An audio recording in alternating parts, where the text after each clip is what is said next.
Nadango William au chukui dombati tau nona sino ndo talita kana waronga na Mbula FM na mndo anisia. Nadango Berit au chukui na tau na sino talita na waronga Mbula FM. Mbula re we omai ko Mbula tau waronga na Mbula FM na batunga na sere. Mbula nadango Poles Benwalu au chukui na sino ton konsa ndo talita ka waronga na Mbula FM na mndo anisia. Au ndo talita ka tunga na Mbula FM na mndo anisia. Mbula FM namba 2 NSR.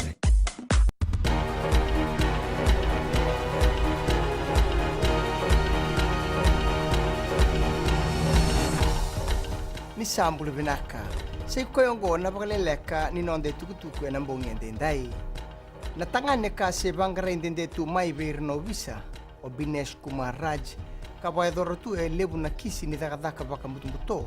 E bagabuna talento na itobo lolo virani kuwa ena mata bele wai e bagada o Raj ena loma ni sel ena bal ni bele wai e suba kanga ibosa da telenga ena mata bele wai ena nona rere ni kuwa ena mata bele wai e kai o Raj ni rato mukula ki kwa no visa ena ngauna e besu maikina e tukun telenga o Raj ni na senga tu ni via kana o kwa ena loma ni bonua e besu kina kana bagdor telenga o kwa e ndua na ka mena kautata ni ngā kina waka i koea na nona Mbula. E na ngai rere tale e na matebele wai o Raj e na singa warombuka ka tu mai. Dhingo mirawa ni tukutuku ni bakadadha ni sara bakadadha na tambana ni teitei e na walubu lebu kayadho e na Bula saoti. Rauta ni tinikan $2 milion na lebu ni bakadadha ka rawa ni laki bakabuna na tumbu ni sona sau ni kakana e na makete. Wanda itaka na ministry ni teitei ni lebu taundua na bakadadha e tauri rao mai na wase e loma katiko e na $8 milioni. Na maki mena bakarutaki na Bengarabi e na Mute Hospital e so na Bengarabi bou ka sembera bakandua e na nanda banua. Ngoe salamuretu ngana kena sama i beisau na yada ni Super Private Hospital kina Mute Hospital ni kuwa.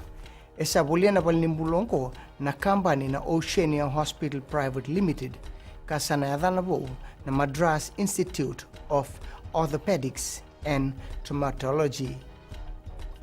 Na BSP Life e tau kena tueliu na Super Private Hospital kasa bolia na company ongo na kena Bengarabi e na vitu na $1 milioni. Kinangito saya mai ena nonda bonua ena mataka ni kuwa na ndau ni wabulidhi ni timu ni rakabila wa vitu o Gareth Beiba ela ki beitabaki Beiba na buni lawani songo ni rakabila o John O'Connor e kao Beiba ni namaka mena beital no amanda ke irna dorbo ni berni tegibu na wako koyango ena singa ni mataka na timu ni biti esa tegibu kiambatale ena baka rau kina sotsota ni Wellington ke na Sydney Sevens ena muani bulongo ke na Bula katumai. Mai dhabe kiri na bagaleleka ni nonde tutuku ningai na maka mai na kena ikuri ena Mbula FM ke na Radio Fiji 1. Ni bagading vinaka.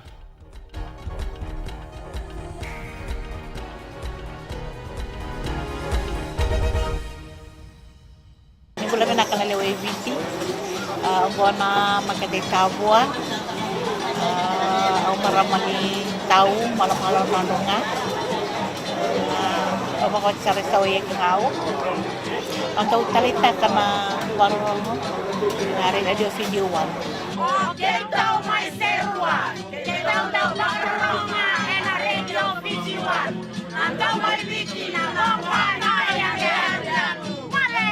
Nimbula na dangoloa taratu au maramanita lebu au wakitiku ngai nda lebu housing au ndo baronga na Radio Fiji 1 ndo moibiti na bonga ni beani Na Radio Fiji 1 ndo moibiti na bonga ni beani